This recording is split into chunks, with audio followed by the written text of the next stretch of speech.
I'm just going to make sure it's working before we start. Okay, we're on YouTube.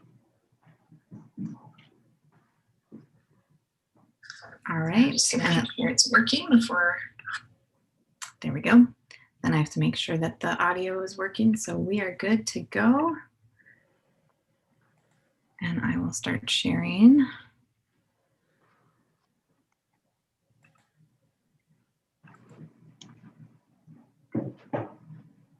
All right.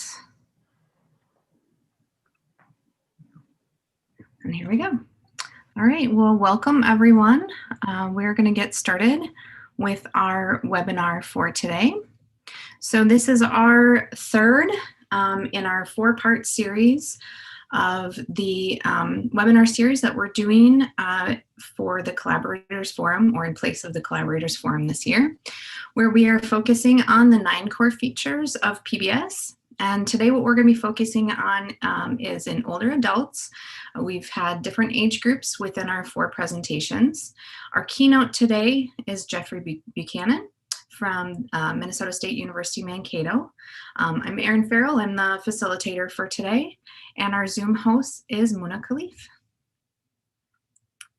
All right. So what we're focusing on with our Minnesota PBS network is that we're really bringing practitioners together that are in different settings, working with different populations, and really across the lifespan that are able to articulate the core features of positive behavior support.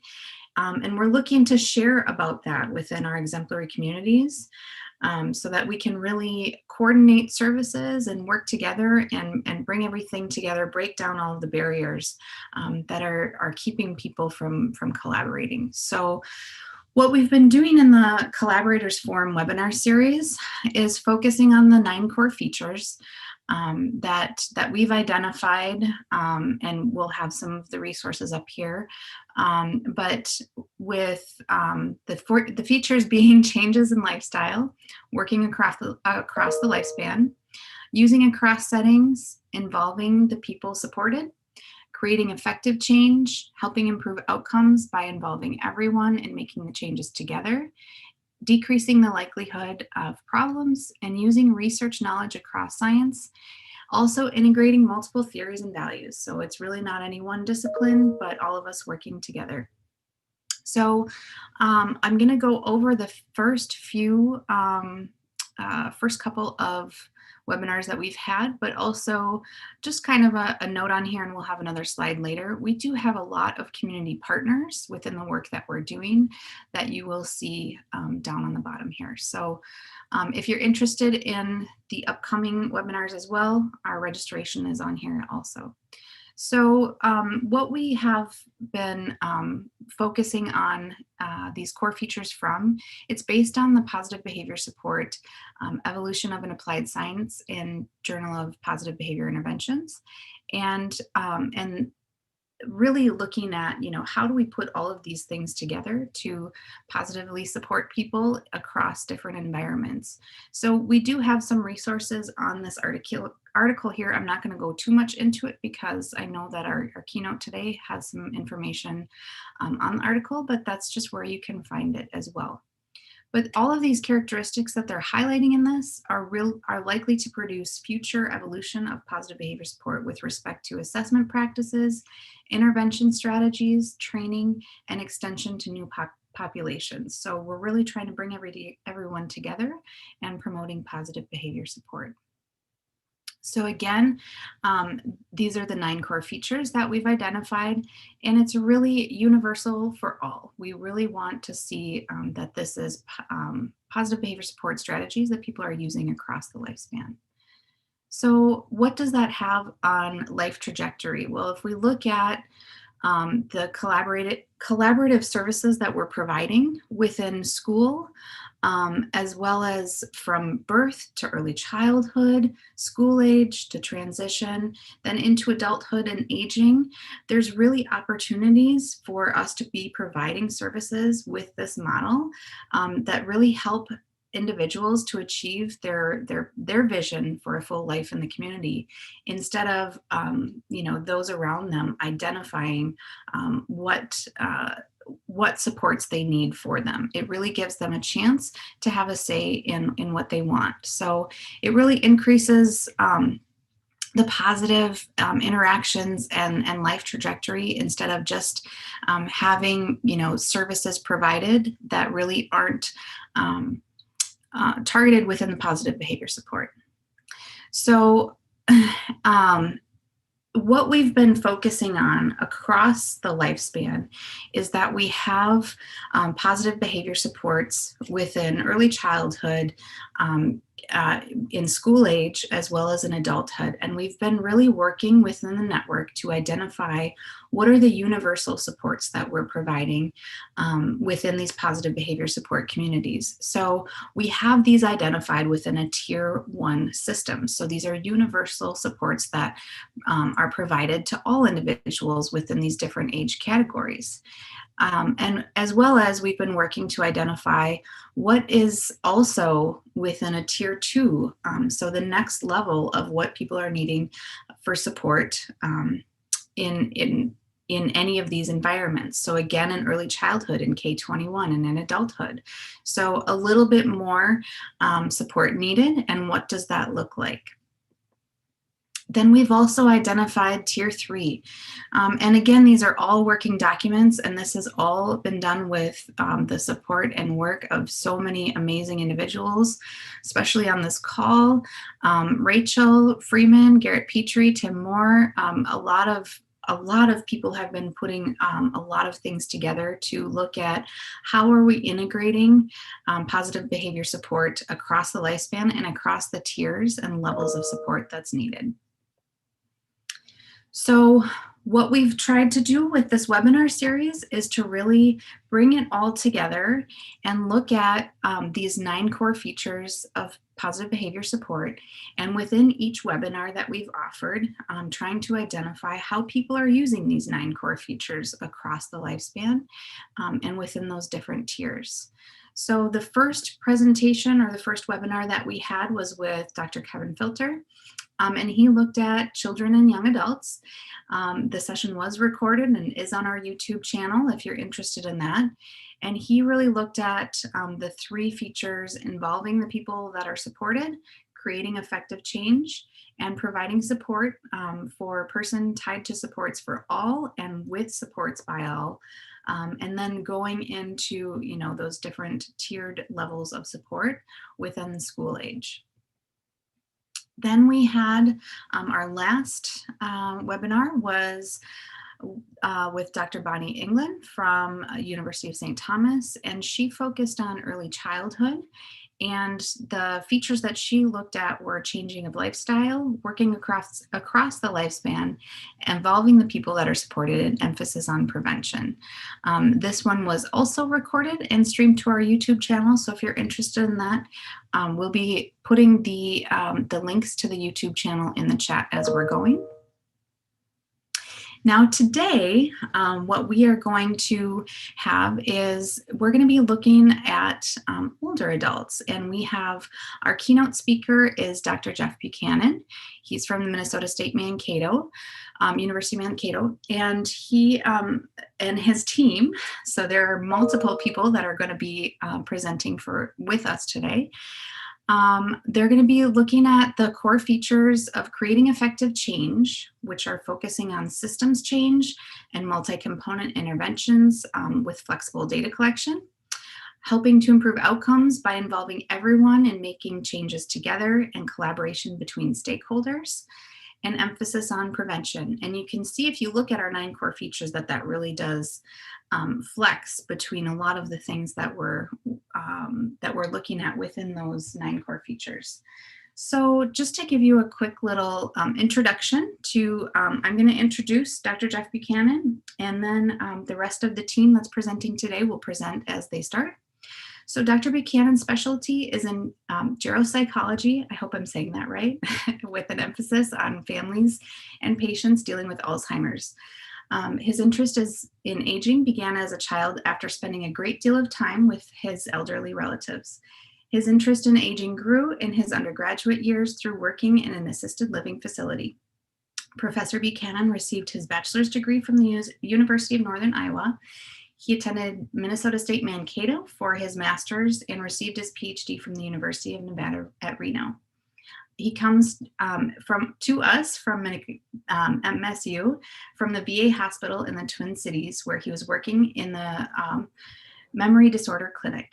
While there, he was conducting staff education, direct care assistance, and developing restraint-free interventions for behavior problems in persons with dementia.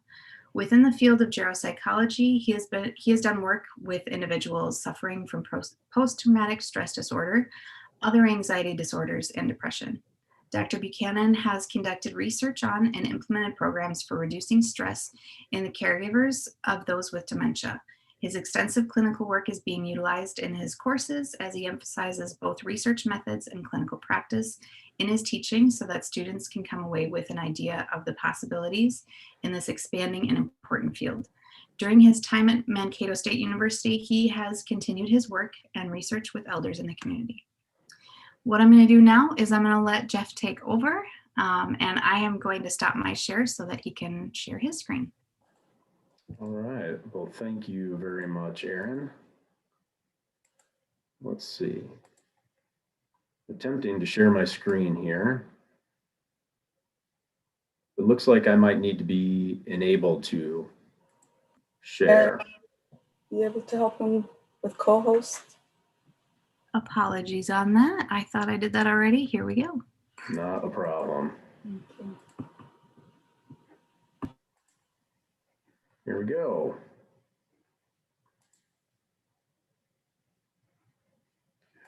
There we are. Okay, very good. Well, again, thank you, Erin and Tim, for inviting myself and my colleagues to do this presentation. I understand when people think of positive behavior support, the first thing they often don't think of is older adults and certainly people with dementia. But although the language is slightly different in the two fields, there's a lot of overlap, and that's really what I'm going to be focusing on today, is kind of making that translation of PBS principles to the work that we do in gerontology. And so, Erin, as you mentioned, my background is in clinical psychology. And so I have a general expertise and specialty in mental health issues of older adults. And I chose within that area to focus even more so on individuals with dementia. And part of that is based on some of the things that Erin talked about in my bio. So I have a fair amount of experience in working in long-term care facilities, helping staff deal with some of the challenges that are associated with caring for individuals with severe dementia. I've also spent a lot of time with family caregivers. And so one of the things I want to emphasize right off the bat is that we're going to focus more on how these principles translate into long-term care facilities, such as assisted living or nursing homes. But there is no reason that these principles can't be applied in family situations with people living at home. So although we're kind of focusing on one piece of things, the principles really do translate quite nicely into home settings as well.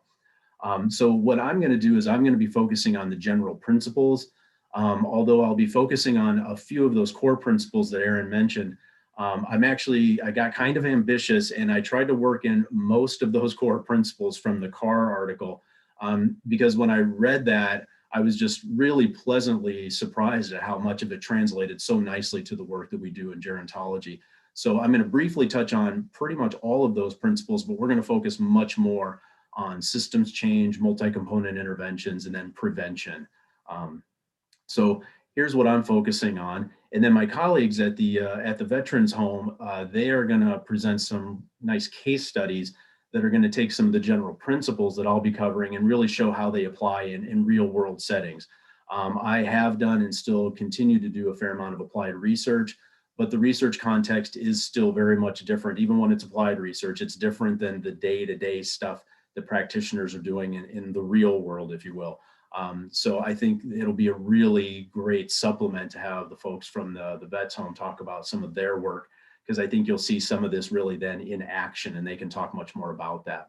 So what I'm going to focus on a little bit is just how our population is a little bit different than the populations that either behavior analysts or individuals who work in schools or that just do positive behavior support with other populations, how our population is unique and a little bit different, because it really does drive the kinds of stuff that we do, and it drives, I think, our expectations for what we're going to do when it comes to intervention. Then I will describe how PBS principles have been applied in dementia care. I'll be giving a few examples along the way of applied examples, but much of what I'll be doing is covering general principles. And so PBS is generally not a term that you see in the gerontology literature and the geropsychology literature. You'll see much more of the person-centered care and culture change, which over the last 20, 25 years has really taken hold and is the more commonly used lingo. But when you look at those concepts and you look at PBS, there's just a lot of overlap. And I know person-centered care is a term that's often used in the PBS world as well. So we're really focusing heavily on arranging environments, particularly in long-term care, trying to arrange environments around the needs of the people that they're serving, as opposed to around the needs of the facility and the people that work there. And that's actually kind of a big deal, because the history of dementia care has really been more from a medical model, and probably still very much is from a medical model. So this idea of person-centered care is still relatively new, but I think has really caught hold. So individualized kind of care, focus on autonomy, independence. And the thing I really like about person-centered care is the focus on relationship between the people who provide care to the individual and the individual themselves. It's just so terribly important. You see that very much in family and home situations, but in long-term care situations, that becomes more challenging for lots of practical reasons that we'll get into a little bit. So I have organized this around those 9 core principles. And then, as I said, I'll go for about 15, 20 minutes, and then I'm going to turn things over to the vet's home, and they're going to get into the real meat and potatoes about what this looks like on a day-to-day basis. So just to kind of discuss a little bit about some of the unique features of our population, and these aren't completely unique features, but they're just things that you will see very, very commonly when you're working with older adults, and particularly those with Alzheimer's disease and related conditions, is that when we're working with individuals with various neurocognitive disorders, we're working with individuals that are going to show a progressive deterioration in behavioral and cognitive skills. And that is, I think, somewhat different than many professionals who work in the PBS world. And so that really influences the kinds of things that we do. And I'll focus on that quite a bit throughout this presentation, where we're looking to maintain repertoires, for example, as opposed to necessarily building new ones. So we always have to keep in mind that deterioration is likely to happen. And that means that we're going to have to be very flexible in terms of the kinds of interventions that we use. And we're going to have to be very willing and able to adjust our interventions as diseases progress and deteriorate. Medical comorbidity and polypharmacy are very much a part of working with older adults. There's lots of medical conditions that individuals may be dealing with, lots of medications, sensory deficits that come along with simply getting older, but that can also be accentuated when somebody has Alzheimer's disease or a related condition. And I think one of the most important things to keep in mind with in terms of medical comorbidity and sensory deficits is that these may be very much functionally related to the behaviors that we're seeing. So we have to look into conditions that might cause pain. We have to look into, for example, if the individual has diabetes, that low blood sugar may be very much related to some of the behavior that we see. So we have to be very in tune with the possibility of infections. That's another very common medical condition that you see in older adults that can definitely change behavior in significant ways. So before we even get into doing like level 2 or level 3 types of interventions with individuals with more severe behavior problems, one of the things that we really have to consider first is, are there medical issues? Are there medication issues? Are there sensory deficits that need to be addressed first? And then if we can rule those out, then we will intervene in other kinds of ways. And then another thing that I still see a fair amount of at the bottom of the slide there are relatively low expectations. Ageism is still, I think, rampant in our culture in general, but certainly in healthcare.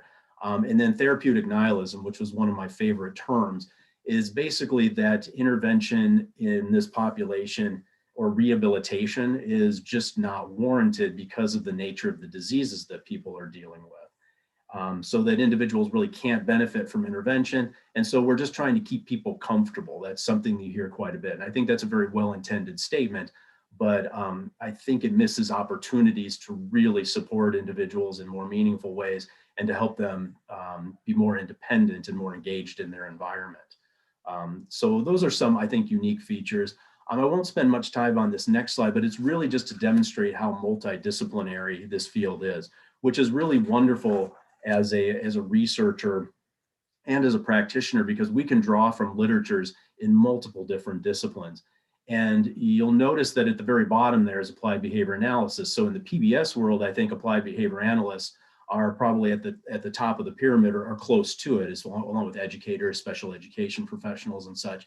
But applied behavior analysts have not provided a great deal of work in this area. A lot of the work related to PBS and person-centered care is done by nurses, occupational therapists, in other disciplines. So it's really a wonderfully rich area. So it can be a little overwhelming at times because there's a lot of different literatures to look into, but it provides a lot of different resources. And then as a researcher, it's nice because I can hopefully disseminate my work to populations that are much more likely to need it and to use it. And frankly, that's often not the behavior analysts, and it's not anything to say about that group of people. It's just applied behavior analysis has a long tradition working with different populations and is really only slowly getting into, I think, working with older adults. And that's why we're so fortunate to have the people from the Veterans Home who all have backgrounds in applied behavior analysis and are working with this population.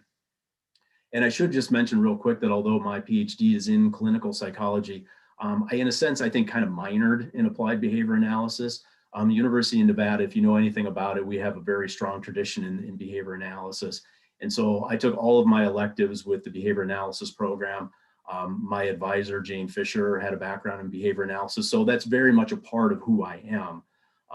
So I'm not in any way downplaying the ABA folks. They just haven't played a huge role in the world of gerontology and dementia care. But I think that is changing and will hopefully change in a big way in the future. So looking at some of the principles of PBS, enhancing quality of life, and I think that's a fairly obvious one, but one of the things we always have to consider is what is the perspective of the person who's dealing with Alzheimer's disease or a related condition? What does quality of life mean to that population? And that may seem like an obvious question. I think we can all kind of project or extrapolate what we think quality of life means based on our own experience. But I think it is very important to get that information from people who are experiencing this disease or these diseases. And so in 2008, there was really a wonderful study done by the Alzheimer's Association that looked into this.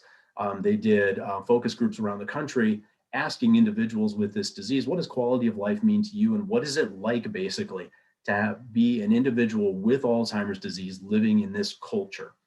And I think it provides a lot of useful insights for us as care providers.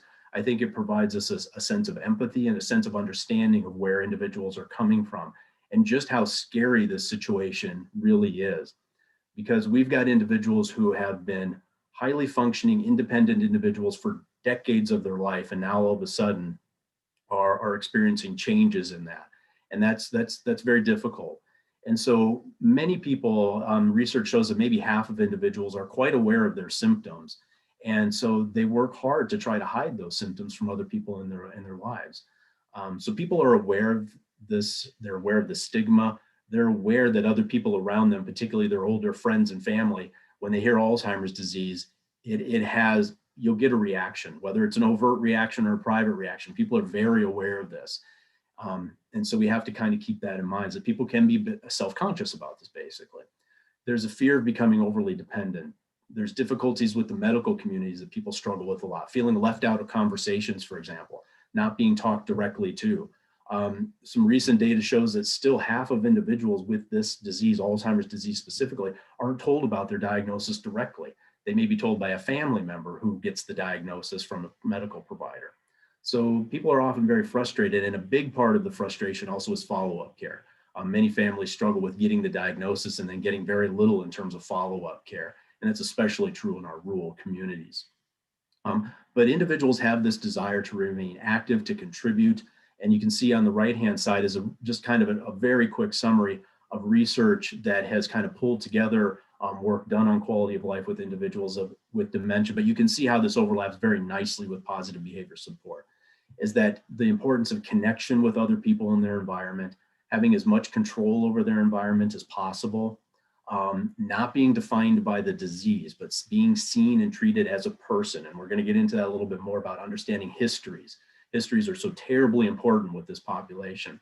And then feeling some sort of sense of attachment to the place that one lives in is very important. So this is kind of what quality of life means. And this really helps, again, drive a lot of the interventions that we use with this population. And when we look at quality of life, our goal is to maximize functioning as much as possible. It's really to help support people be as independent as possible. And I know to the PBS folks, that just makes perfect sense. That's probably common sense.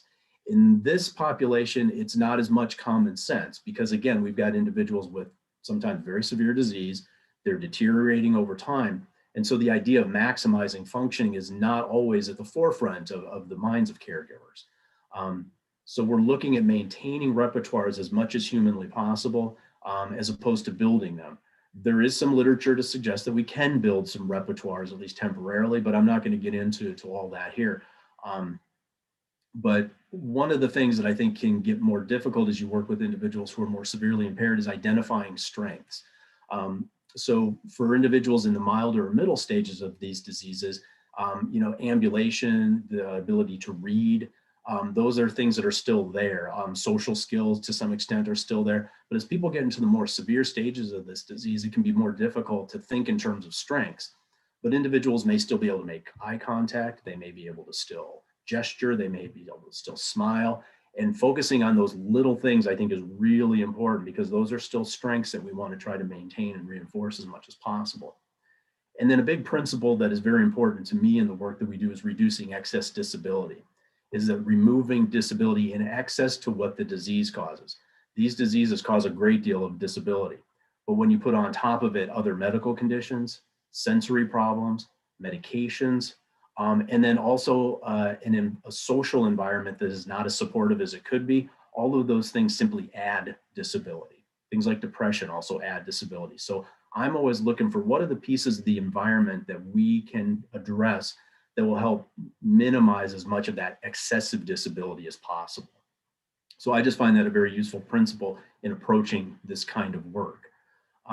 I alluded to before is that one, I think, difference in working with this population compared to many PBS professionals who work with maybe youth or young adults is that we are working with individuals who have very extensive histories, extensive learning histories, which means that we're, in some ways, when we're trying to change behaviors, we're working against decades-long histories. But at the same time, it's a tremendous strength as an interventionist is that those histories provide all kinds of interesting clues about how we can address problematic behaviors and how we can help provide and make more supportive environments. So those values and preferences and reinforcers, knowing our residents is really, really important. And I'm sure that the Vets Home staff will attest to that and probably address that to some extent as well. It just gives us lots and lots of clues because those values and preferences, they get harder to assess as people progress through these diseases. And yet they are one of the most important sort of tools that we have in our tool bag for addressing difficult situations. And so when we look at multiple stakeholders, in this area, we're typically talking about care providers, whether it be family members or professional staff members such as nursing or nursing assistants, most importantly. But we, of course, can get lots of information from those stakeholders in terms of what exactly are the problems that they're dealing with. They know residents better than we do as outside consultants. And so one of the things we always have to keep in mind, or I do as a consultant, whether it be in research or clinical work, is that I can come in with a certain amount of expertise, but I have to honor the expertise of the people in that environment. And that, again, may seem fairly obvious, but it's a really important point because if you don't do that, you're going to get shut out real quick. So we want to take advantage of the great deal of knowledge that care providers have.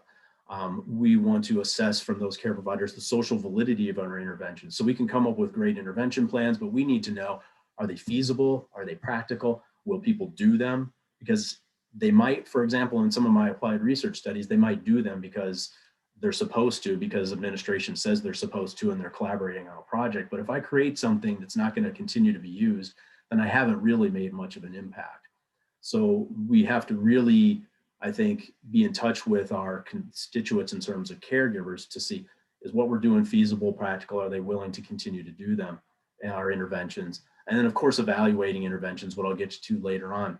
But it can be easy when you're working in long-term care to forget that the individuals that are the targets of intervention still are very useful and beneficial sources of information. So individuals who still have pretty good verbal skills can give us a lot of insight into their histories. As a matter of fact, if people have fairly decent language skills, they can access that history better than they can access more recent history. They can tell us much more about what they did for a living or when they were married or what it was like when they were a child than what happened 10, 15 minutes ago. And that's very, very helpful. So we really do need to use those sources of information and tap that information for history and what individuals' preferences and values are. And then always getting assent for interventions. I know in a research context, that's something we always do. So we might be getting consent from family members, but we're always going to get assent from the individual. And I think that's very much in line with the values of PBS and person-centered care. And so when we look at the kinds of data collection strategies, as I said, I think because PBS has such a long history in applied behavior analysis, and there's such an emphasis on direct observation kinds of technologies for assessing behavior, is that we have access to lots of different kinds of sources of data, and we have to be very flexible about that kind of data. And again, I know the Vets Home staff is going to talk quite a bit about that. But we've got chart reviews to look at those medical, that medical history to see if those might be factors related to behaviors. Interviewing staff, we might get staff to be able to do some very simple observations. We can use some questionnaires to understand what specifically are the behavioral issues, because I know in my experience when I'm interviewing staff and I ask them about what the difficulties are, I'll often get fairly vague kinds of answers. Well, there's problems, or the person is agitated. And that doesn't give me the kind of specificity that I want. And so questionnaires such as the Cohen-Mansfield Agitation Inventory and the Memory and Behavior Problems Checklist provide some really nice, specific, common examples of topographies of behaviors that happen frequently in this population. And we can really zero in on what the primary problems are with those instruments much quicker than we can often with an interview alone. And then understanding function, there's a wonderful instrument, the Behavior Environment Taxonomy of Agitation, which really helps us identify what the possible functions may be in about a 5-minute questionnaire. So we specify the behavior. It has 16 items that assess things like, is attention the maintaining reinforcer? Is it an escape maintain behavior? Is it about reducing perhaps sensory stimulation? Or is the behavior about increasing sensory stimulation? So those are tools that can be very helpful. And I know in my research, I tend not to focus a lot on experimental functional analyses because they're just often not as practical. But a good interview and a couple of these questionnaires can often hone in on possible functions and can help me address behavior much more quickly that way. So a big PBS principle, of course, is changing context as opposed to specifically changing behavior. I mean, we are trying to alter behavior in some way. We will want to do that as much by creating environments that increase the likelihood of more adaptive and independent behavior and reduce the likelihood of more challenging or disruptive behavior. So we're focusing more on changing context. And I'm going to give a bunch of examples a little bit later on about what that looks like. And again, I know you all know this, but in the world of dementia care, this is still, I think, something we're really trying to work at is understanding function as opposed to eliminating behavior. A lot of times in my work, one of the goals is I want to get rid of this behavior, whether somebody's screaming, whether somebody's resistant to cares during personal care, such as dressing or bathing. But we know that eliminating behavior without addressing function is, I think, really quite unethical in many cases. We need to address the needs of the individual. And by doing that, we can hopefully address the behavior and reduce the likelihood of behavior. And in our field, there's been a really strong push in the last at least decade, if not longer, to reduce the reliance on psychotropic medications to manage behavior. And so we want to create very broad system-wide interventions that can address common functions. So just as an example, we know that a lot of times we want to increase sensory stimulation or increase kind of meaningful activity in environments as a way to manage behavior, which can be very difficult to do when you're trying to work with 30 different individuals on a memory care unit. So there's some really great literature that shows that Montessori-based activities, with the Montessori method is often used in preschool settings and with young kids. But the Montessori method actually can be quite useful to develop broadly enjoyable and engaging kinds of activities in dementia care units. So there's been some great studies that show that the Montessori kinds of activities tend to be more engaging and produce more positive affect in this population than the activities that are typically offered in long-term care facilities. So that's a nice kind of nomothetic, broad-based intervention that can address the need for activity and meaningful kind of stimulation. And so when we look at arranging environments, this slide could be a whole presentation in of itself, but we want to create physical environments that really, in a sense, do the work of the frontal lobe that is now very much deteriorated in individuals with dementia. So we want to create environments that reduce what we call in the gerontology world, reduce environmental press, that reduce demands and that are too overly challenging. And so we want to create environments that allow individuals to still be stimulated, but not overtax them in a lot of ways. So we're trying to compensate for those deficits that the individual has in their physical and cognitive abilities. And just a few examples of that is that, for example, when there's not adequate lighting in facilities, you see a reduction in caloric intake. So increasing lighting while reducing the glare in that lighting, so using more fluorescent kind of lighting, can actually increase caloric consumption and can reduce other kinds of behavioral issues. Because when there's a lot of glare, for example, on floors or walls or pictures and mirrors, that can create some challenging behaviors for individuals that might increase the likelihood that people, for example, will experience illusions or even hallucinations about seeing, for example, ice on the floor when there's glare on the floor. So just simple things like that can make a big difference. We see in one of the pictures here on the slide a visual barrier. So that top picture, that's actually a door there, but they've painted over it and created a very nice mural. Prevents people from wandering out of the facility and going into places that they might be dangerous for them. On the bottom picture there, the importance of color contrasting. This is another thing that can sometimes increase caloric consumption and also independent eating. So you can see that the picture is of some utensils and other kinds of plates and such for individuals with dementia that can help them function more independently. And the color contrast makes it just simply easier to see the plate and the food that's on there. In facilities, you often see calendars, whiteboards to help orient people. People in the earlier stages of the disease that I often work with will carry little calendars or lists in their pockets to help them remember things. There's a wonderful example in a video that I often show in class of a gentleman in the earlier stages who would constantly write emails to himself to remind him to do things. And he would also label things in his bathroom.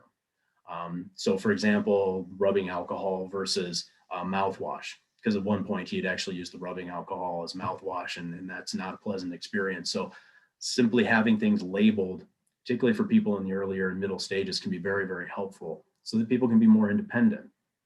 And then using things like memory books or picture books, having books of like maybe 15, 20 different pictures of important and meaningful activities that can help stimulate conversation and keep conversations on task. Identifying reinforcers and identifying preferred activities is something that's terribly important. And there's lots of different sources for this. Caregivers do a lot of trial and error. There's some wonderful interviews and surveys. We can do empirical preference assessments that I do in some of my work. And as I said, in some cases, we might do experimental functional analyses, but often descriptive analyses to understand what are maintaining reinforcers.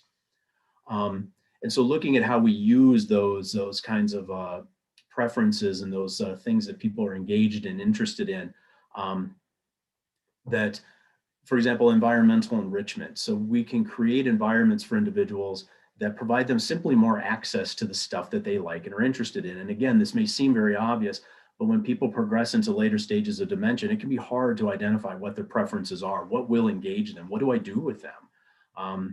And so that's something that we work on a lot in our research, is finding things that people can be engaged in and interested in, and how to incorporate those things in people's day-to-day life so they have somewhat regular access to them. And then we can use this kind of information, for example, in some of my research looking at non-contingent reinforcement. We find that a number of different behaviors are related to a lack of social interaction. And so we found that by simply increasing social interaction on kind of a time-based schedule can be a fairly simple way to not eliminate behavior, but can reduce the frequency of some behaviors such as disruptive vocalization. So things like calling out or screaming or moaning at high volumes. We also use some of these preferences and these preferred stimuli to use in embedding kind of procedures. So for example, when people have difficulties during personal care tasks, we can, for example, bring in what we found baby dolls. So there's a picture of a baby on there for a reason, is that elderly women tend to love babies. And so we've done research where we've brought in a little computer or brought in a little television with babies, that's videos of babies and music and familiar music. And these can be very useful, in a sense, distractors during tasks such as dressing that are sometimes very unpleasant, and can make those situations less unpleasant and reduce that escape maintain behavior in those situations. And we found in some research that that can be quite effective. So there's lots of ways to use these preferences and reinforcers. And then finally, a big part of PBS is about communication. Communication is a really big construct. And we have all kinds of interventions that help teach caregivers communication skills. But what specifically does that mean? That's what I'm really interested in, is where do you get the most bang for your buck when you're trying to teach communication skills? And research in our field has pointed to some of these as being really important variables regarding communication that can either increase or decrease the probability of problem behaviors. So simple stuff like prompting and modeling. When you have a mindset of trying to increase independent behavior, you're much more likely to engage in prompting and modeling. And so there's been some great research that having staff members basically prompt residents can make them more independent during meal times, can make them more independent during personal care tasks. So sometimes it's the real basic stuff. In long-term care facilities, there's still a tendency to reinforce dependent behavior as opposed to independent behavior. Because when you reinforce dependency, you can oftentimes get tasks done more quickly and can sometimes reduce behavioral issues, but that's often, again, not the case. So this idea of focusing on reinforcing independence through prompting and modeling is still, I think, very important. We've done a lot of research in modifying instructions.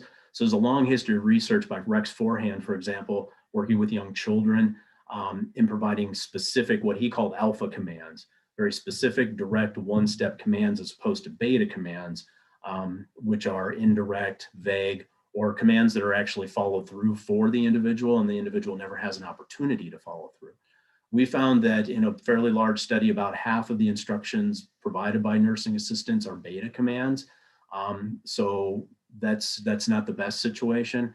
And we've also found that when there's a higher use of beta commands, you're more likely to get resistance during personal care tasks like dressing. So residents are more likely to respond to those vague commands with resistance. And then when resistance happens, we see an increase in staff using beta commands. And so there can be a real vicious cycle that happens there.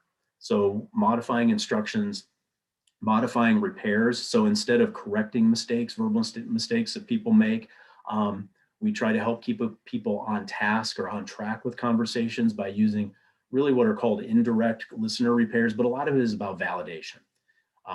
So it sounds like what you're saying is that kind of STEM can be a very useful strategy for communicating with individuals with this disease, or repeating back key words or phrases that the person has said and then letting them expound upon that, and as opposed to trying to guess what they mean or fill in conversation for them. And again, this is not always intuitive to care providers. And then the last point is a line of research that I've done quite a bit on, is patronizing speech, or elder speak, what we call. The bottom line there is that when you talk to older adults with dementia, you talk to them as if they're children, whether it be in the words that you use or whether it be in the intonation or the rate or the rhythm or the volume of speech. There's some really great research to show that you can actually increase the likelihood of resistance to care when you use elder speak. So elder speak is much more likely to be followed by resistance to care, which might involve pushing, shoving, screaming, threatening, as opposed to just normal conversation. So these are some of the communication variables that we focus on. I'm going to stop there and I'm going to turn things over to the people at the Vets Home. We're now going to talk about how we can apply all this stuff in real situations. So we'll let them take over here. Aaron, if there's any immediate questions that I can address right now while they're setting up, feel free to shout them out there, because I don't have the chat in front of me right here. There is one question. It's from Linda, and she wants wanted to know what beta command is. Oh, sure. Beta commands are basically vague instructions. So when a care provider says things like over there, stop, behave, knock it off, those are some very common ones that we would see. So they're instructions that are not terribly specific. They might also be multiple instructions given at the same time. So go over there, pick up your washcloth, wash your face, and then put your washcloth here. For many people with dementia, that's too overwhelming. So those beta commands or instructions are vague, indirect, multi-step. And what we saw in about 20% of those instructions, the person would give an instruction and then actually do the behavior for the individual within 5 seconds. So the individual never even had a chance to respond to those instructions. Hopefully, Linda, that addresses your question. Thank you. Thank you so much. There was one other thing that someone sent me. Are you going to be sharing your slides? Oh, I certainly can. Yeah, if I would send those to Tim, maybe. Yeah, that would be fantastic. Yes, I will write that down. Thank you.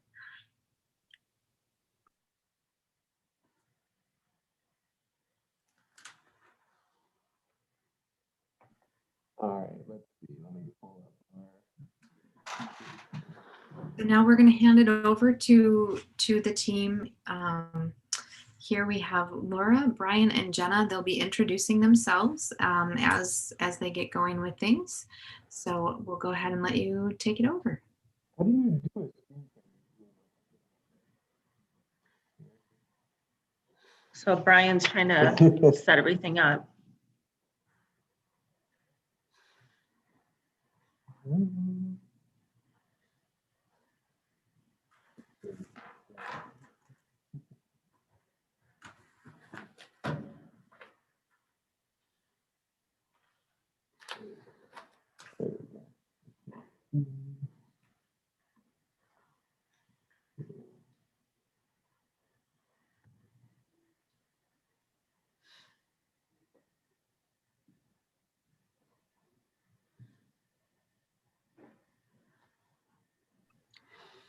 So while they're going, Jeff, I was really interested in, as a behavior analyst, all of the things that you're using and the research that you're doing. I want to look at your slides too to try to remember all of the assessments that you use, because it's really interesting. Yes, and I would encourage anybody. I've just put in kind of a smattering of some of the common instruments that we use, but if anybody has an interest, we have some even kind of behavior tracking forms that we use that are fairly condensed, fairly user-friendly. Again, I'm guessing that the folks at the vet's home do something, you know, very simple in terms of getting some direct observation data. But yeah, if people have any questions about that kind of stuff, please forward me those questions. I'm happy to address them. All right. Thank you so much. That's great.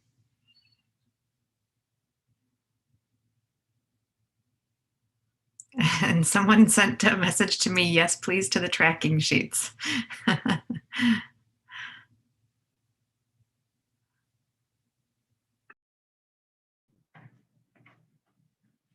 everybody see this okay? Yep, you're good to go. We're good to go. Okay. Well, good morning, everyone. Thanks, Jeff. Great information. And thanks to Aaron and thanks to Tim for inviting us to be here with everyone today.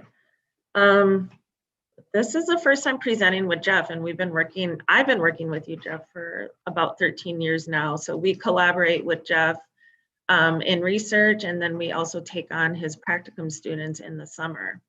So it's nice to be presenting with you today. Today we're going to describe how ABA and PBS are implemented at the Minneapolis Veterans Home. But first, introductions as to who's here with me today. I'm Laura Heason, BCBA and BA3 at the Veterans Home, and I'm joined today by Jenna Mattingly and Brian McNeil. BCBAs and BA3s with us at the department here. And then I just can hit this.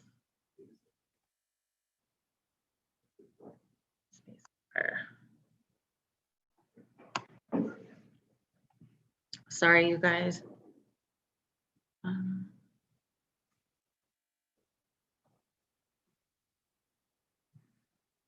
It was that, okay. Oh, okay, so second, I want to try to give a brief history of the Minneapolis Veterans Home. I know we're really starting to get out there that there's behavior analysts working for the state at the Veterans Home, but I don't think everyone knows about us yet, so I'd like to give some history. So many states have Veterans Home. In Minnesota, we have 5 of them. The first Veterans Home was in Minneapolis and was established in 1887 at its current site in South Minneapolis as a promise from the government that troops who fought in the Civil War would have a place to come back to so that they and their families could stay for the rest of their lives. And just to clarify, I find that we often get confused with the VA Medical Center, which is actually down the road from us, but they are a federal hospital and more run by the federal government, and we are the Veterans Home. Long-term care and long-term care veterans homes are run by the states mostly. So over time, the Veterans Home, or the Old Soldiers Home, as it was widely known, turned officially into a long-term care facility where residents needed an order from a doctor stating a veteran needed 24/7 nursing care. In 1988, the facility added a behavioral health services department that was headed by David Carroll, who was actually a graduate of Southern Illinois program in the 70s. He had been working at the Department of Corrections, and they asked David to start a psychology department here at the home. So presently we have 3 new buildings. Each building has approximately 100 residents. One of the buildings is for our residents that need dementia care. So we kind of have like a memory care building. The other 2 buildings are set up to help our veterans that have more medical needs and other forms of dementia, such as Parkinson's. I'm really starting to learn more about Parkinson's disease, which has been very interesting. We also have many residents with a variety of mental health diagnoses, such as chronic schizophrenia, dual diagnoses, depression, and many of our veterans throughout the facilities are actually at the start of cognitive decline. In behavioral health services, 1 behavior analyst is assigned to each of our buildings. We also have 2 psychologists, and they go to all the other buildings. The behavior analysts, we're primarily involved with residents that demonstrate mood or behavioral difficulties, but they're not cognitively aware enough that they can participate in therapy, which our psychologists do provide here. The psychologists also conduct cognitive, memory, and mood assessments, which sometimes we help out with too. We spend a majority of our time conducting FBAs, developing behavioral interventions, and we do a lot of staff training, whether it's just for one individual or we also do campus-wide training.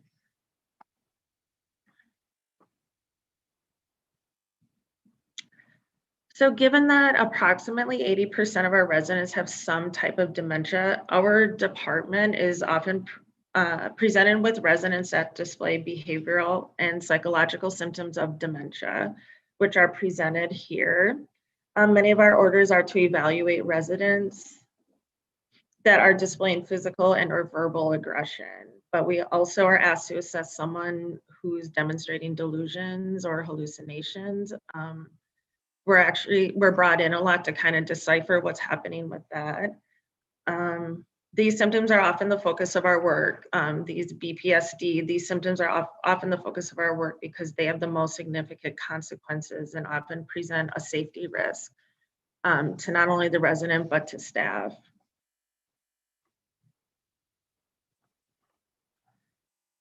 So all 3 of our new buildings, when they were built, they built them to specifications so we could become certified by the Center for Medicare and Medicaid, certified by CMS. CMS develops the guidelines for best practice and treatment for people with dementia in long-term care. We see CMS as one of our major stakeholders. CMS looks at quality measures for each individual on a quarterly basis. Two measures that our department is directly involved with is behaviors affecting others and psychotropic use. As Jeff talked about, there's definitely a national initiative to decrease the use of psychotropics with this population. And that's what we've been doing for the past 7 years. One of the main tasks that we are given is we have behavior rounds that, so everyone who's on a psychotropic medication, they have behavior rounds, and we are involved in the data collection for behavior rounds where an interdisciplinary team comes together to talk about if we can decrease the use of psychotropics for a particular resident. And in those meetings too, our non-pharmacological interventions are really reviewed and taken very seriously before medication changes are implemented. We also use Hand in Hand, which is a series of trainings developed by CMS as part of this national initiative to help decrease the use of psychotropics in this environment. It's a training that we give to all staff on campus. And actually we had a 2-year initiative where we had to get everyone from the nurses to housekeeping to dietary, where everyone has to receive this training.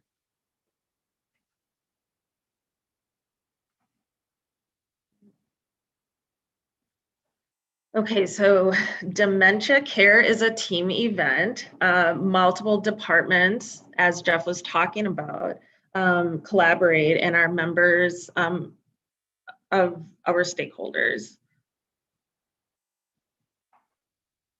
So definitely one of our biggest collaborators we collaborate with nursing.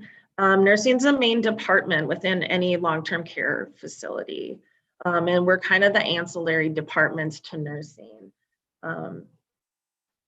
We collaborate with them, but also nursing can actually be one of our consumers.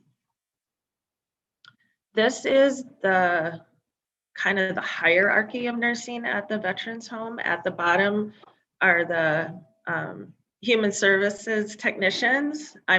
People with the state, I'm sure you've heard of HSTs. They're similar to a certified nursing assistant. We work with LPNs, licensed practical nurses, and then registered nurses. We work with them on a daily basis. There's also RN seniors on every unit, and then there's we collaborate with managers on a weekly basis, more within an interdisciplinary team format, and then there's a director of nursing at the very top, and below that position is assistant director of nurses, where there's one per building, and they kind of oversee everything in that building.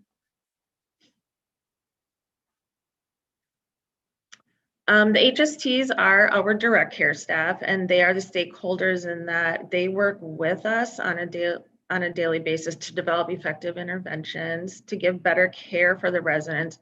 But they're also consumer stakeholders in that they need interventions to be effective to ensure they are safe. A lot of times it's our direct care staff that are, they're the ones who are having to do the difficult put the difficult demands on our residents, do the difficult cares, and physical aggression can result often.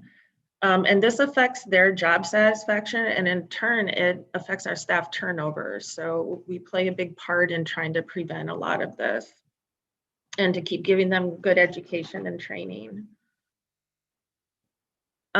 We also work within part of our interdisciplinary team. We work with the physicians. There's a nurse practitioner. We have multiple nurse practitioners on campus. We have physicians. We also have access to a consulting psychiatrist who's worked at the VA for over 30 years. And then sometimes we collaborate with VA physicians and the psychiatrists over there. We use a variety of data collection procedures, but we mostly pull from progress notes, and we mostly use frequency data that is actually taken by our HSTs that we had to say at, including in our electronic records. So HSTs take data now on a daily basis. And the IDT depends on us to give valid and accurate data that they can base decisions on. Our medical staff have come to depend on the accuracy of our data collection and often base medication changes on our data. Jeff talked about this, the multi-theories approach. We work closely with speech and occupational therapy, physical therapy. We team up with recreation therapy, looking at preferred activities, and also what they know that can help us to set up preferred schedules for our residents. And then last but not least, of course, is the resident as our main stakeholder, along with their family members and friends. Sometimes we have residents that are still legally their own person. And then often with our people with dementia, the spouse is usually the POA and in charge of their health care. Or we do have veterans that have a legal guardian assigned to them. We have to always keep in mind what affects the quality of their life and what that means for the resident or their guardians. Sometimes we have to work with opposing views within these stakeholders, but we always keep the residents' best interests and wishes as our priority. So we always have to remember our residents do not live in our workplace. We work in their home. And this is something we're having to remind staff often, but it's a great little philosophy that we always have to remember. Okay, so we did make our pyramid. So in the bottom tier, the all, we definitely have individualized medical care for the resident. They all receive OT, PT, and speech and language individualized assessments. And they get special, their own dietary assessments. All residents that come to us on a psychotropic medication are given individualized target behaviors from the behavior analyst, and which will then be used at their quarterly behavior rounds. All residents have a person-centered care plan. These evolve over time as we get to know a resident more and more, of course. Many residents come from home, and it is the first time that they've been away from their family. So there's a lot we kind of get to learn in the first 3 months that they come to us. We get as much input as we can from people closest to the resident and the resident themselves, if possible. We look at multiple preferences, such as preferred daily routines, preferred meals, preferred recreation activities, and preferences for what they want for how they want to spend their downtime. All residents have a quarterly interdisciplinary team meeting where all disciplines come together and just focus on that resident. So that happens at least a minimum of 4 times a year, but we're always talking at daily huddles too about residents. Most of our residents with dementia are not able to take part in these meetings, but their family member or guardians are always part of the process, as how much they want to be involved. This is where the resident's voice is heard, either directly from their loved ones or from their legal guardians. The goal of the resident and what is in their best interest is always priority. But there can be moments where the balance of safety and preference have to be determined. So we are part of a lot of conversations that have to deal with medical need versus personal preferences, or safety needs and versus personal preferences. Towards the end of a resident's life, the quarterly meetings become interdisciplinary collaboration with the resident and their family to really talk about end of life care. That's something that we actually really review this almost every time we have a care conference with family, always making sure that we're all on the same page on how the resident wants to, what type of end-of-life care they want. Okay. Also, we have there on the tier that universal stage that everyone all receive our hand-in-hand dementia training. And behavioral health is also involved with every nurse that comes through our door for new employee orientation. We do training with them there too. Oh, did I skip? Did I skip? How would I go back? Okay, our secondary stage, we figure about 15% of our residents are involved in the secondary stage. At this point, we would actually get an order to work with our residents. We might have to start more detailed data collection. We can put in orders within electronic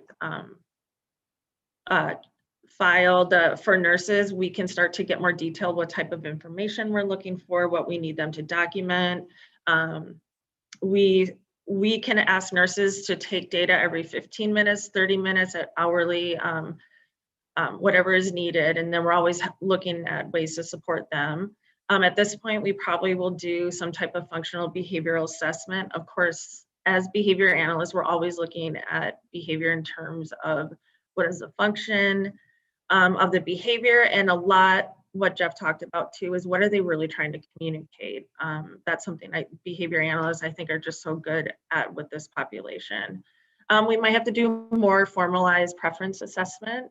The interventions are definitely personalized, and then at this point we probably start to increase our consultation with the medical provider to start really talking about what's going on. If they're having unsafe behavior, we kind of, it's a time to start giving the medical providers a heads up that we might be looking at a medication situation, but of course we're always working really hard first on the non-pharmacological interventions. So our tertiary stage, I did the math. I think we have 2% are in this tier here at the Veterans Home. So this is when we have a resident who's definitely a danger to self or others. Our non-pharmacological interventions, they're not working well enough to keep staff safe or other residents safe. We also, at this stage, we have a level of care exception committee. So this is where a resident is now under the attention of our medical director, the director of nursing, more stringent, the administrator. So administration is aware that there's a concern going on, and we have to involve the family and let them know that there's a possibility our resident is out of our criteria to be able to keep them here. But hopefully so we may have to start an antipsychotic for someone, and that it's often the first time that they're ever going to be on an antipsychotic. So that's a very big deal. So we all collaborate to make those decisions. And then also we have the option of making a referral for our residents to a geriatric psychiatric unit, which is where they go for about 10 days, and then they always come back to us. At this level of care, almost everyone does well, and I've been here 13 years, and maybe one or two people actually end up being discharged, but it's usually successful when they're at this stage. Okay, so now I'm going to hand it off to Jenna Mattingly. So Jenna and Brian can actually talk to you guys about some real life scenarios here at the Veterans Home. We have one question in the chat. Would you like to answer that now or later?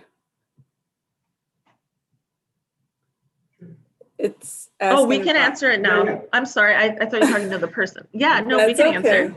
That's okay. The question is, what is hand-in-hand training? And Yeah, that's it actually. So hand-in-hand training, it's so when the national initiative has been going on for about at least five to 7 years, when CMS decided they really wanted to bring down nationwide the use of antipsychotics by like 15%. They wanted to do an umbrella decrease of those medications in long-term care in the United States. So they also, to help the initiative, they developed this really good training and they called it hand in hand. And there's about how many modules, like 8? I don't know, there's like 8 modules. And then the staff here watched the first or second modules. And then we were asked to present like 3 or 4 modules, which ends up being like a 4-hour training that we've had to give to all the staff here in the last 2 years. The training also looks at general approaches to dementia care. So it might look at primarily non-pharmacological interventions. So like as Jeff mentioned, kind of the use of this beta talk or using indirect language isn't really effective. So we might coach and talk to staff about how to use simple direct language when talking through a care routine in an effort to reduce the likelihood that challenging behavior will occur. We're coaching on really identifying really common antecedents to challenging behavior. So that might be like food, fluids, activities, how to avoid certain aversive properties of a care routine, like really kind of the need for privacy, warmth, comfort as somebody's completing a care routine. So we're really coaching a lot of staff on what I would call really general yet really effective approaches to care. And that's why we find that around 85% of our population really responds well to those general approaches covered in hand-in-hand training. And that's why we deliver that training to literally every single, so we have about 600 or 700 employees here at the Minnesota Veterans Home in Minneapolis. And every single employee receives that training. And so we find that captures an incredible proactive in avoiding the escalation of behavior where somebody's engaging in really severe physical or verbal aggression. So that's essentially what our hand-in-hand training is. Thank you. Thank you both. Yeah, go ahead, sorry. Thank you. Yeah. That sounds good.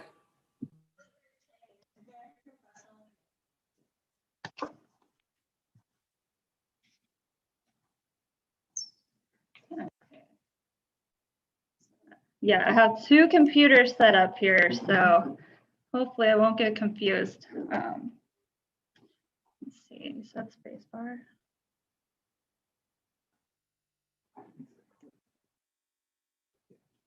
All right, great. Okay, so like Laura said, my name's Jenna Mattingly. I'm a behavior analyst here at the Veterans Home. I am in the memory care building, so there's about 90 residents in that building and they all have dementia. So what I want to do today is just kind of take you through a case study and tell a little story about one of our residents who we've been treating with behavioral interventions. So I'm going to talk today about Daryl. Daryl is an 84-year-old male Army veteran with the diagnosis of Alzheimer's disease. We assess cognition using the brief interview for mental status, otherwise known as the BIMS. And if you're not familiar with that, the BIMS scores can range from 0 to 15. So 13 to 15 is considered cognitively intact. And then 8 to 12 is considered moderately impaired. And then 0 to 7 would indicate severe impairment. So since Daryl scored a 2, that would indicate that he had severe impairment. So just a little background here. Daryl moved into MVH in March of this year. So that was just prior to the COVID restrictions and the lockdown. So unfortunately, His family was not able to visit at all after his admission due to the COVID restrictions going into place. So as you can imagine, this was a major stressor for Daryl and his family. He was confused. He thought his family had abandoned him. He thought he did something wrong. He would just sit by the door all day with his stuff packed, just waiting to leave. We attempted some iPad calls, but he had a really hard time. Sorry, I gotta pop up. He had a really hard time sort of understanding what was going on with the iPad. So he would often just place it face down and not want anything to do with it.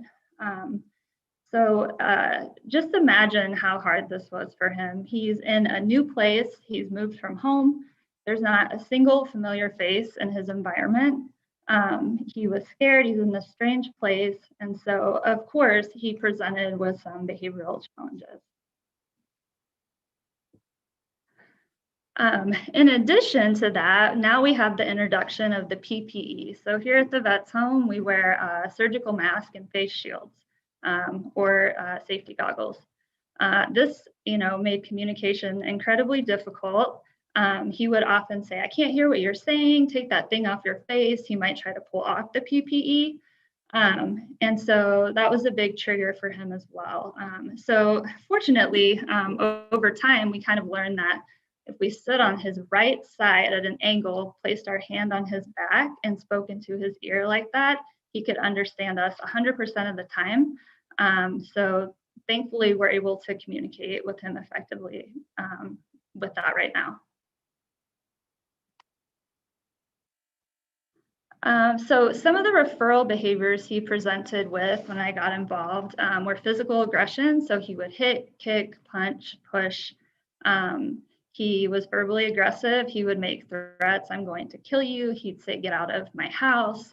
He thought we were trying to rob him. I mean, we look scary with all this stuff on our face, right? He would also posture physical aggression. So he'd put his hands up and act like, he was going to come towards us. And sometimes he did try to chase us out of his room.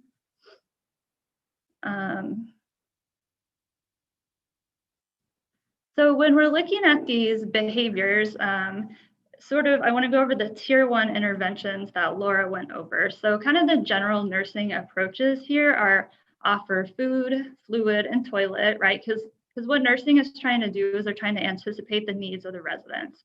So that's one of the go-to approaches. Reapproaching 3 times is generally like the rule or the goal.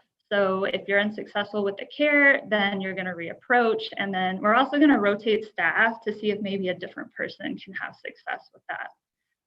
And so these are not bad approaches at all, and they can be effective. But for Daryl, we were not having success with these general approaches. So that's when we kind of moved up in tiers to the secondary tier 2 interventions that were more individualized and based on behavioral assessment.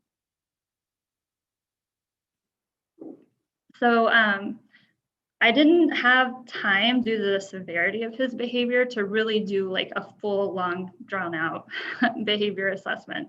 So I got in there, I observed some cares or attempted cares, and then did interviews with staff. And so what we kind of came up with was common antecedents to the challenging behaviors, which were demands related to cares, verbal prompts. One of those was hearing, due to the PPE, which we didn't with the hearing kind of know right away the best way to communicate with him. So that kind of came later on. We developed that. And then just cares in general. So bathing was a huge one, dressing, toileting. And then eventually just the presence of staff being in his room evoked problem behavior. So he got really efficient at using his behavior, upping it to the most intense level, and then staff would immediately leave the room. And then also being told that he couldn't go home. So we noticed staff were telling him a lot of different things whenever he would say he wanted to go home. So the message was really inconsistent. And then common consequences that I observed would be giving a rationale. So this is why you need to bathe. This is why you need to change your clothes. reprimands. So, you know, if he would make a threat or something like that, that's not nice, I don't like that. And then eventually, once the behavior escalated, staff would just simply have to leave the room because it wasn't safe. So some of these tier 2 interventions I'm going to go through. My main goal was just let's build a relationship with staff, right? Because these are still really unfamiliar people, strangers in his environment. So what we did was I told staff, every time you go in there, bring a treat, a coffee. He loves Sprite. And thankfully his wife has a nice supply of Sprite for us at all times, and cookies. And so every time they came in, they brought him something. And whenever he would see the food item, of course, you know, come on in, because he loved those things. And so he is a really polite guy. And so when he would get the food item, he would say, "Thank you, you can go now." So we'd say, "Okay, all right, we'll go." Another thing that I noticed was, you know, and this happens often, as staff go mostly in and out of the rooms to give a demand, to provide a care. They come in, say hello, I need to change your clothes, and then they leave. And so we really wanted to get them into the habit of just going in for a check-in, saying hi from the door. You okay? We do lots of gestures with the PPE and lots of big facial, you know, eyes and things like that. So we had them, you know, whenever they walk by, just pop in and say hello.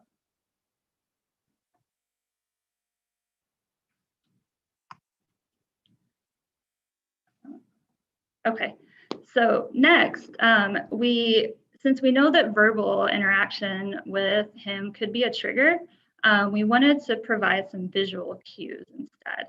And so we always make a point of introducing ourselves before entering a resident's room, but we added some things. So we would stand at the door and say, "Hi, Daryl, my name's Jenna." And I'd hold up my badge. "Can I come in?" So he'd allow me in. I'd come in and I'd hold my badge as I'm walking towards him, and he would look at it and he'd see the writing on it. So he attended to my name and he attended to Minneapolis on the badge. We had tried the big pictures. That didn't work for him. He really liked to see the name and the location. And every single time, 100% of the time, he would say my name. He would ask where I was from. He'd mention Minneapolis, and then he would tell me about his family. So that was a great way to consistently get some positive conversation going on upon entering the room. We also made a point upon leaving the room to thank him for his time and to shake his hand, because we really wanted to start ending our interactions on a positive note. And he loved shaking our hand, actually, because it was a good way to get some appropriate positive physical touch that wasn't just in the form of cares.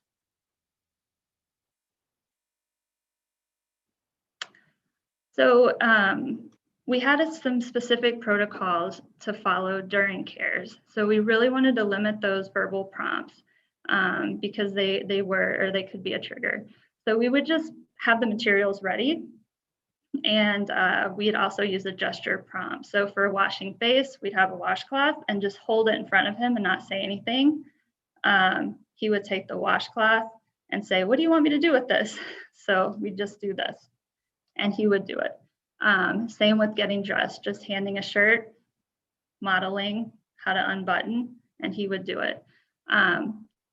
With his walker, he had a walker that he did not use. So we would simply place it in his path, and we would not prompt him to use it. He was naturally motivated to use it when there wasn't a handrail because he knew he needed it. So he would just grab it and walk on his own. And sometimes he would walk with it and he'd tell us, "I don't need this," but he's still using it. So that was neat to see.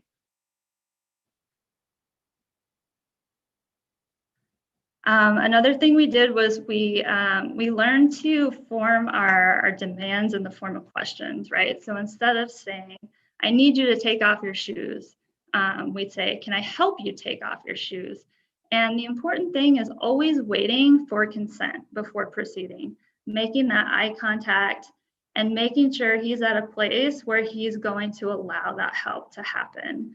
And so this has been a great strategy for staff. And so that's one way we're able to kind of get those cares started. Finding the right words. So he continues to perseverate on when he's going home or how long is he going to be here. So what's been critical here is finding the words and getting all of the staff to use the same words and the same answers to the questions. So what we've been doing is, your wife knows you're here and you're going to stay here tonight. Is that okay? And 100% of the time he says yes. That's okay, and he likes it here. That's always his response. That's fine, I like it here. That's wonderful. So we've prevented any sort of escalation. It's consistent, and we're not lying. He is staying. His wife does know he's here, and he has agreed to that. So that's been a really nice intervention. So as you can see from what I've discussed here, the focus really is on antecedent manipulations. We're really just trying to prevent any sort of behavioral escalation and have him be as comfortable and feel safe as possible at all times. So we taught staff to identify those precursor behaviors, such as the nonverbal facial expressions, body language, and had them reinforce that by stepping back, because he did have a lot of avoidance, escape, maintain behavior. So when he engaged in those behaviors, that's when they knew, okay, I'm going to step back and remove this demand right now. We did not want them pushing through the care. So, if he verbally declined, we would rather them say, okay, we'll come back, than trying to give a rationale for why they need it, why he needs to change clothes. If they push through, the behaviors would always escalate to a higher intensity, and eventually staff would have to leave anyways. So I said, why not leave early on instead of waiting? And so they open and receptive to that.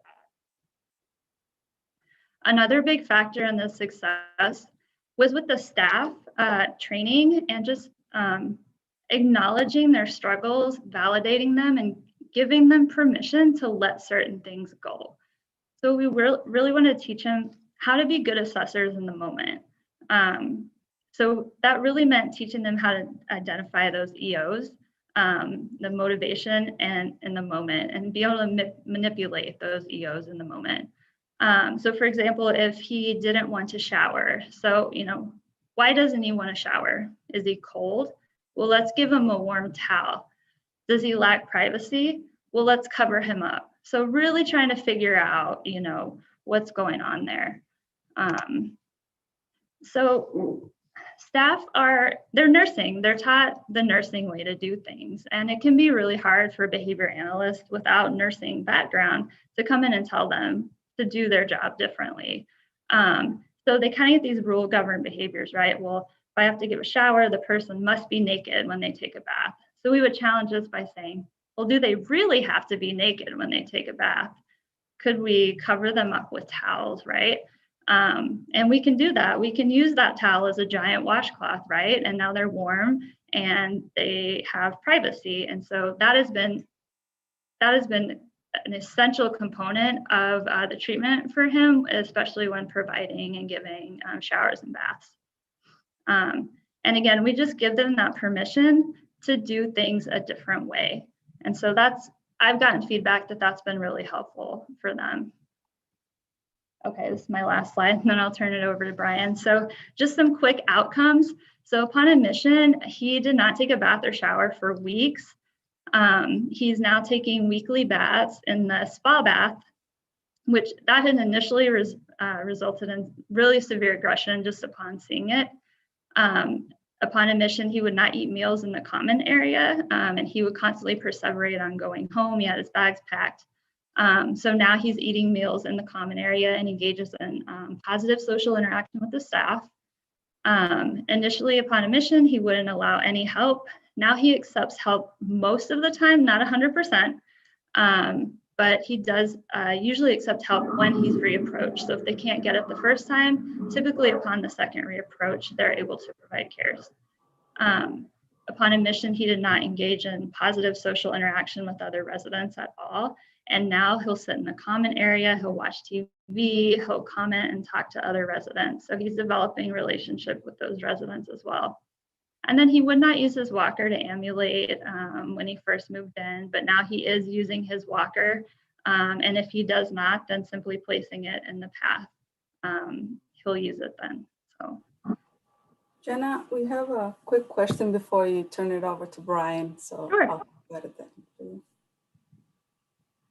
The question is, are HST and CNA staff responsible for carrying out the recommendations? Do they encounter challenges with follow-through? Thank you. Do they encounter challenges with following through? Yes. Oh, yes, they do. So would you be referring just to CARES in general, like getting them from start to finish? Is that the question? Tim, would you like to elaborate on the question, please? Yeah, sorry. Thanks for taking the question. I'm just curious if you are, as the BA, writing recommendations for the CARES procedures like you described. I'm wondering if the HST and CNA staff themselves are responsible kind of for carrying them out. And if so, do you experience issues with them as staff following through with your recommendations? Oh yes, that's a constant barrier. I think what helps here, and it's taken a couple months to really get staff to be comfortable, but I would say we had this sort of epiphany, I don't know, from one of the staff here recently. And what I do is I go in and I do the care with them. So like with bathing, I'm right there, I'm the second person, and I'm modeling how to do those behaviors during CARES. And they're right there with me. And so we might do it together. And then during the second one, I'll step back and they'll do it. And so I'm there to answer questions.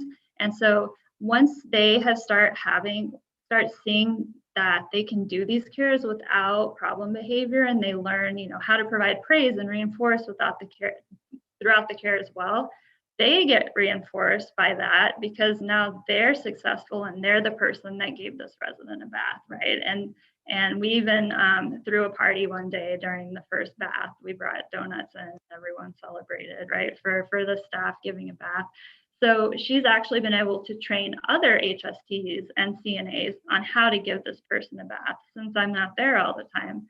And so now I've had multiple staff come up to me and say, oh, I gave Daryl a bath today, or, I got him changed and he was happy. So that follow through initially it was challenging to happen until they really started to see the benefits of the strategy. So I think did that answer your question? Okay. All right, should I turn over to Brian now? Okay. Yeah, and just so everybody knows, just as you're transitioning there, they had asked for a few more minutes, so we are going to go past. We were scheduled to be done at 10:30, and we're just a few minutes past that. So, just wanted to let you know, and we don't want to, rush you or cut you off, Brian. But just so you know that we were scheduled to end, so some people will have to jump off. So. Okay. Well, I won't see a mass exodus from the conference hall, I suppose. So if you need to sign off, I won't be massively hurt. Okay. So I'd like to highlight another case example from a resident who we've worked with at the Veterans Home. So again, Jenna works primarily in our memory care building. So she's working with residents who are more affected by cognitive decline. And I work in a building where we might work with individuals who have a dual diagnosis. They might have a long-standing mental health diagnosis that's been pretty well managed. They might have some underlying medical need that they're no longer able to be out in the community, and they require that 24-hour nursing care. So I'll highlight a resident who's in that category. So in this example, Joe came to me. He wasn't responding to, again, some of our tier 1 interventions. And he's a 67-year-old male, and again, an Army veteran When I did a brief part review, I found that he was diagnosed with a schizoaffective disorder. Now, this is a psychiatric diagnosis that has features of schizophrenia in the forms of delusions and hallucinations, but it also has certain aspects of mood disorders as well, such as depression and mania as well. And he had a stroke, so he was generally independent, but he still needed some help with his care, which is why he was with us. Now, when he admitted on his brief interview of mental status, again, this routine, simple cognitive screener, he was cognitively intact. He scored a 15 out of 15. And I looked at his most recent was a 10. So it suggests he has a moderate impairment. So here's a resident who has a long-standing mental health diagnosis, who's lived with us for a little bit of time and is now beginning to experience some of the early stages of cognitive decline as well. Similarly, so again, he admitted to the Vets Home in 2018. He had a history of these mental health challenges, cognitive decline. And the reason that he was referred to me was similarly, as Jenna's example, is a refusal of care, so bathing in this example. When I went and I looked at our tier 1 interventions, or what we were doing, another big piece of tier 1 interventions for people who are cognitively intact enough to understand, there's an education component that nursing will come in and talk with the resident about. So hygiene and bathing becomes very important for your skin integrity. So if folks aren't bathing on a regular basis, it can lead to the development of bacteria and infections. And generally, people can respond pretty well to that. So though they might not feel like they need to bathe on a regular basis anymore because they're not going out, they're not working, and they're not physically active, typically an education on the importance of preventing that infection can be effective.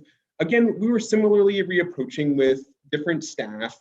And finally, staff were just really attempting to coordinate. So they pick a day and a time of the week, and that would be the day where they would want him to take his shower, and just so they could verify it. He was independent in taking his showers, so it was just a matter of really picking that day of the week, and encouraging him to take a shower.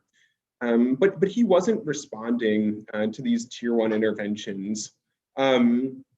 So for my assessment, what really came to mind, because this resident, because he was independent in completing the task, he generally was more cognitively intact when I began working with him.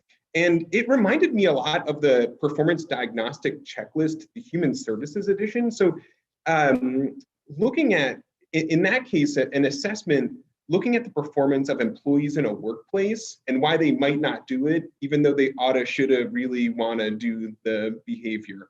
So I modified some of these questions to ask staff, to ask the resident when assessing. So if he's independent, is our prompt level appropriate? Yeah, in this case, staff were just kind of checking in with him to see if he had completed the task.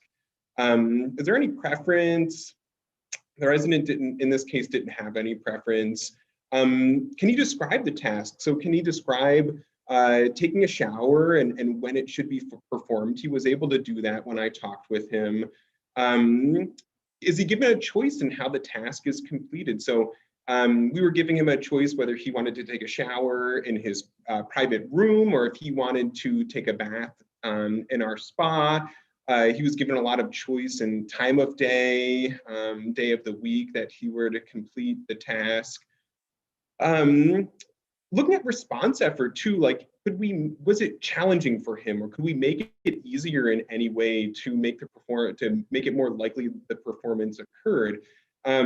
So we gave him a lot of the necessary items. So we gave him some additional bathing mitts, some different materials that he could wash himself with, to make it a little bit easier for him. That still didn't quite get us where we wanted to go. Our materials were readily available. And finally, motivation to complete the task. And that's really where where our team began to realize where we could make some changes. So the resident that we coordinate on the time and the day of the week, there wasn't really a need. So the resident, he didn't really, though other residents and other staff members might detect the foul odor and give him that feedback, the social norms were no longer really functioning to evoke the behavior. So, you know, typical people, right? We might take a shower or bathe to avoid a foul odor for social norms. And I think these no longer really were functioning as conditions that would bring about the need to bathe for this resident in particular. So that's where we targeted as a team for intervention here. So for our secondary interventions, we were interested in establishing behavioral contracts, so kind of capitalizing on some of this contingency management literature. It's familiar in the form of contingency management as interventions to reduce smoking in individuals with schizophrenia diagnoses. So this resident with his schizoaffective disorder kind of prompted and made me think back to some of this contingency management literature. So similar population, a little bit of a different behavior. So rather than focusing on decreasing smoking, we were focusing on increasing bathing. So we took that perspective with our intervention. And so we met with the resident, with his care team, so his nurse, some family, his social worker, and we established a behavioral contract with the resident. So he was to bathe, and then we were to help him with his work program. So what's neat at the Veterans Home in Minneapolis, and this is, I say in the pre-COVID, the before COVID times, is that we had a work program where residents were able to fold socks and actually get paid on a regular basis. So this resident really liked that idea. He was actually, though he had this longstanding mental health diagnosis, he was actually a really driven guy in his younger years. He was a lawyer, he was very engaged. And so he liked this idea of continuing to have a place to go to work, to feel like he was doing something, to feel like he was making a contribution. It also gave him some social interactions. So he really liked to talk to his fellow veterans while he was working and folding socks and listening to music. So he really liked this idea. So we got this contract in place. So he was to bathe on a weekly basis, and then we'd help get him to his work program. Other thoughts, and so that was effective in really evoking the behavior and getting it to maintain. So though he wasn't responding to normal conditions that would prompt or normal motivation that would encourage bathing. So we added in an extra contingency to evoke and reinforce bathing in this case, and that maintained for a long time. And as I continued to work with him, just really looking at how can we continue to pair with reinforcers. How can we continue to identify motivation as time goes on? So again, as Laura mentioned early on, we're not, residents don't live in our workplace. We're working in their homes. So we're with residents here throughout the rest of their lifespan. So I was continuing to meet with him to identify things that were important to him and pair with them and integrate them into his daily life. So what I found, which was interesting, was he was actually using his paycheck from the work program to pay for a hotspot, so he could connect his iPad and stay connected with his family who was all over the country. He used to, I think one of his pastimes was reading spam emails, and that was a full-time job. So he really, he loved to be on the internet.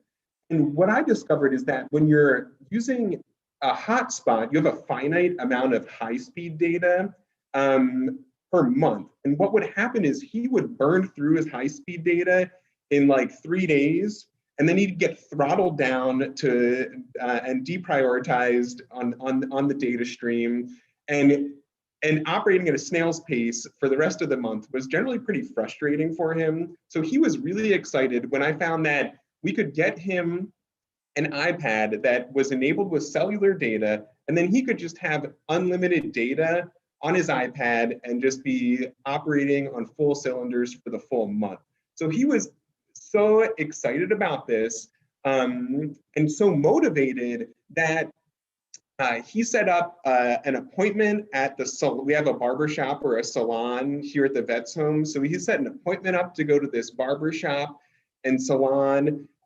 So he got tuned up a little bit there. And then we geared up to go to the DMV to get him a new license so that we could then go to AT&T and upgrade his data plan. And this was a big deal. This was a resident, he hadn't left our facility since he had moved here. So it was pretty incredible to see him so motivated to capitalize on what he was interested in, to bring about novel behaviors that I think were really meaningful to him and to the folks around him. So I recall when time was to go to AT&T, I helped him get ready, and I went through his closet and I pulled out, I said, we got to put on like a pair of jeans, like let's put on like a real deal pair of jeans today. He typically would wear track pants or sweatpants. And I thought, well, let's see if we can get some novel, clothing on. So he said, okay, I'll wear the black jeans. And I pulled these jeans out of his closet, and that they had a laundry tag, the date of his admission. So I said, okay, so he hasn't expanded into his other wardrobe since he moved in here. And he agreed to put these on. And after that point, once we evoked this novel behavior, I began to see him wearing all these other clothes throughout the months as well. We're just always looking at how can we solve problems for residents. I think that's a big component of being a behavior analyst in a long-term care facility. I think a lot of times residents who they begin to see us really as problem solvers. I think we're really creative in ways to minimize punishers and maximize reinforcers. And I think the residents and staff as well in the facility begin to really identify the behavior analysts as problem solvers. And I think that bodes well for any. And so I was also, I think, looking at this notion of counter control. So Skinner often talked about this notion of counter control as when an authority attempts to exert control over an individual or a group of individuals, that individual not only is initially non-compliant and doesn't engage in the performance, but they actually engage in behavior that undermines the intention of the original form of control. So in a bathing example, I would think of that as like, well, if a resident, they know that the facility really wants them to bathe and they don't want to do it, and so they don't do it, and then they refuse to change their clothes, then they refuse to bathe rather than on 1 week for the whole month. And so just really being mindful to avoid this notion of counter control. And I think as a part of that, just these ongoing pairing procedures. And I think when residents and staff are realizing that the behavior analyst has their best interests in mind, I think it really combats and avoids that phenomenon of counter control in long-term care. So here in this example, we really established motivation based on his preferences and a desire of a sense of purpose. So he really loved the idea of engaging in this work program. And that really was effective in motivating the resident to maintain his hygiene. So that was really great, I think, that we were able to give him a sense of purpose and maintain that was wonderful. I think a difference here in highlighting this example is that we had a resident who was still relatively cognitively intact. So we had some level of rule governance in play. And that allowed for some of those delayed consequences. So a little bit of a difference from Jenna's example with Daryl, where probably these delayed consequences would be ineffective in maintaining behavior. In this example, we had a resident who could understand the rule. If I take a shower today, I can go to work tomorrow and get paid Friday, and then I can use that to pay for my internet connection.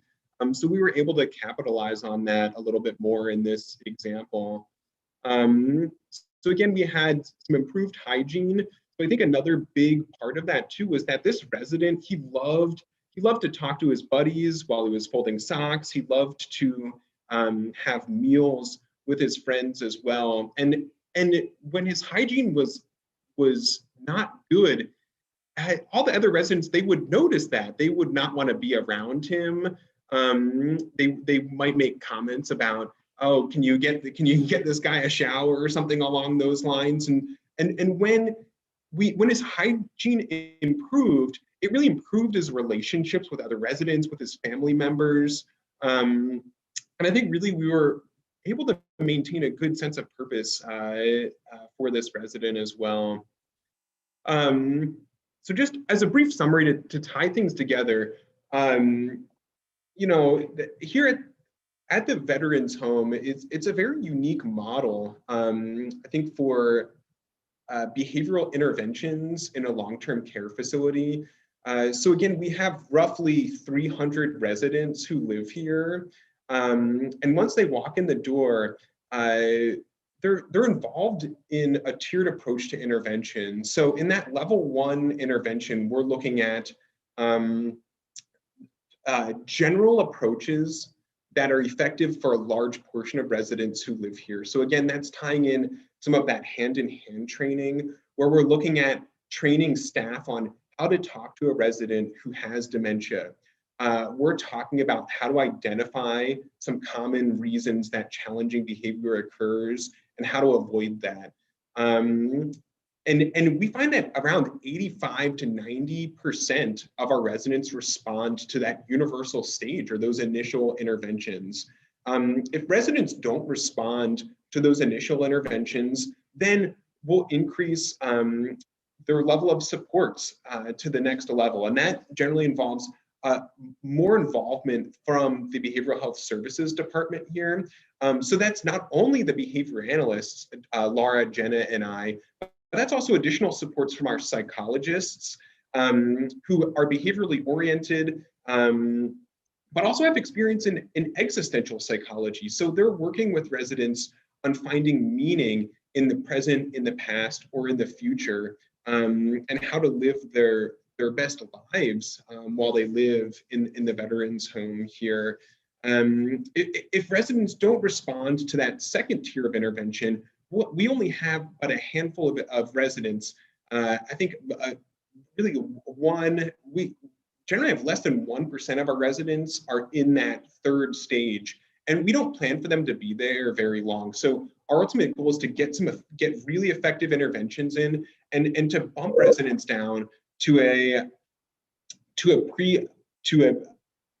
less intensive level of intervention. So our ultimate goal is eventually to get staff comfortable with interventions, to get effective interventions in place, where residents can really be maintained at that universal stage. Once again, our focus is on non-pharmacological interventions.